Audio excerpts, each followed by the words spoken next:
আল্লাহ পাক আপনাকেও ভালোবাসেন, আল্লাহ পাক অবশ্যই আপনাকে ভালোবাসেন। জীবনের দীর্ঘ সময় পর্যন্ত আপনি আল্লাহকে ডাকেন নাই, আল্লাহ আপনাকে ফেলে দেয় নাই। আল্লাহ আপনাকে খাওয়ান, এখনো পরান, বাঁচিয়ে রেখেছেন, আল্লাহ নিয়ামত দিয়েছেন। আল্লাহ আপনাকে ভালো না বাসলে এমনি করেন? আল্লাহ পাক অপেক্ষা করছেন কবে খালি আপনি আসবেন আল্লাহর কাছে, এসে বলবেন আস্তাগফিরুল্লাহ ওয়া আতুবু ইলাইহি।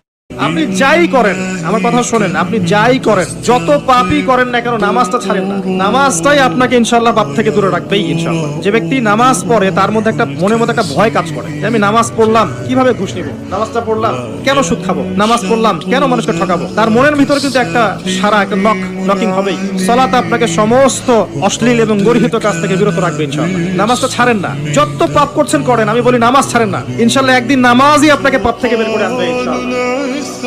শয়তান আপনাকে হতাশ করতে চাইবে, শয়তান আপনাকে হতাশ